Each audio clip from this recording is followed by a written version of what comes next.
झारखंड विधानसभा परिसर के न्यायाधिकरण कक्ष में संविधान की 10वीं अनुसूची से संबंधित विधायक प्रदीप यादव और कांग्रेस के कार्यकारिणी अध्यक्ष बंधु तिर्की के दल बदल मामलों में हुई सुनवाई। इस दौरान दोनों पक्षों ने अपनी अपनी बातों को न्यायाधिकरण में रखा।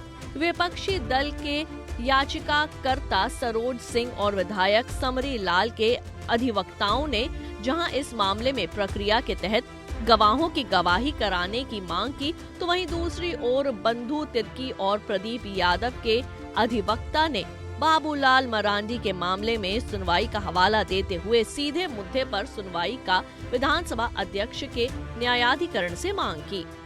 बता दें कि झारखंड विधानसभा में 10वीं अनुसूची को लेकर सुनवाई हो रही है।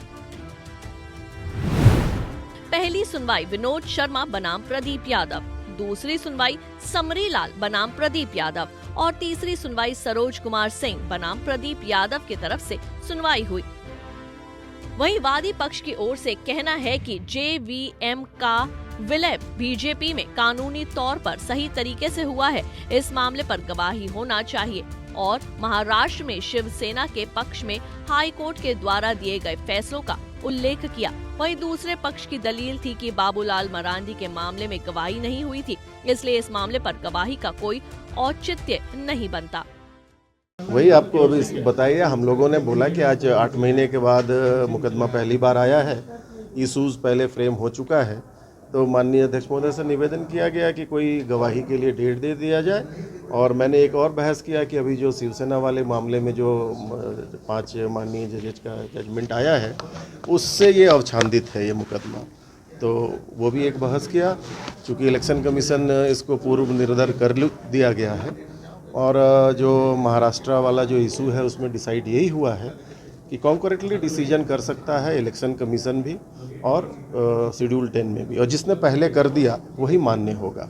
तो अगर हमारे जो उधर के जो लोग माननीय सांसद हैं प्रदीप यादव जी, अगर वो इलेक्शन कमीशन के को आदेश को उन्होंने उच्च न्यायालय में चैलेंज किया है, वो नहीं मानेंगे तो वो है, हमारा तो पार्टी बिल है, उनका जो जेवीएमपी था वो वर्तमान में तो भाजपा में आ चुका है, जिससे चुनाव आयोग ने मान्यता दे दी है और वो अभी जो रिसेंट जजमेंट है उसमें यही चीज़ आया है। सर लेकिन शिवसेना वाला तो केस जो है मर्जर केस नहीं है जी, ऐसा है कि जब मुद्दों की बात है वहाँ पे, ऐसा है कि वो आप ऐसा समझते हैं, चूँकि अगर आप पढ़ेंगे आदेश उसमें बहुत सारे चीज़ों को, चूँकि संविधान पीठ होता है, तो संविधान पीठ कभी भी एक विषय वस्तु पर ऐसा निर्णय नहीं देता है कि ये शिवसेना पर निर्णय जाएगा, क्योंकि उसमें मुद्दा जो इशूज़ फ्रेम हुआ था, whether constitution 10 schedule and the power of election commission and schedule और सिंबल ऑर्डर, उस पर निर्णय आया है और उस पर निर्णय आया है और उसमें उच्चतम न्यायालय ने कहा है कि चुनाव आयोग और विधानसभा अध्यक्ष दोनों इस पर निर्णय ले सकते हैं, ये आ चुका है। प्रक्रिया पे जो सवाल उठा रहे, स्लो पे तो नहीं उठा रहे हैं, ये खुद ही स्लो हैं। 21 सितंबर 2022 को माननीय न्यायाधिकरण द्वारा इशू फ्रेम किया गया था कि किस बिंदु पर सुनवाई होगी। आज डेट दिया गया कि इस बिंदु पर आज सुनवाई के लिए आएँ। ना ये इन लोगों के तरफ से ना कोई गवाही का डॉक्यूमेंट फाइल किया गया, ना कोई दरखास्त दी गई कि हम गवाही करना चाहते हैं, और यहाँ आके फिर समय कर रहे हैं, मांग रहे हैं कि हमें गवाही करना है। बिंदु यही है कि 3 विधायक थे, एक कह रहे हैं कि हम मर्ज कर गए बीजेपी में, 2 कह रहे थे कि हम मर्ज कर गए कांग्रेस में। इसी बिंदु को डिसाइड करना है स्पीकर साहब को, इसमें गवाही की कोई औचित्य नहीं है। पहले भी बाबूलाल मरांडी जी का जो मामला जिसमें फैसला सुरक्षित है, उसमें भी गवाही नहीं हुई थी, उसको हाईकोर्ट में चुनौती दी गई, वो रिट पिटीशन डिसमिस हो गया। तो मुझे नहीं लगता है कि वादी लोग बहुत सीरियस हैं हमारे खिलाफ में कोई कार्रवाई के लिए, और ये बार बार समय ले रहे हैं और ये कुछ करना नहीं चाहते, क्योंकि जानते हैं कि हम लोग 2/3 बहुमत से हुए हैं। लेकिन वही उनका प्ली है और हमने उसको अपोज किया। मैंने बोला सुनवाई किया जाए इस पर। वहीं शिकायतकर्ता के अधिवक्ता ने क्या कहा, सुनिए। देखिए, हमारा एक ही मामला है, कई बहसों में भी और आज भी मैंने ये कहा है कि निर्णय क्या करना है वो न्यायाधीश के ऊपर तय है कि वो सुनवाई के बाद क्या निर्णय करना है। लेकिन हर कार्रवाई के लिए एक प्रक्रिया होती है।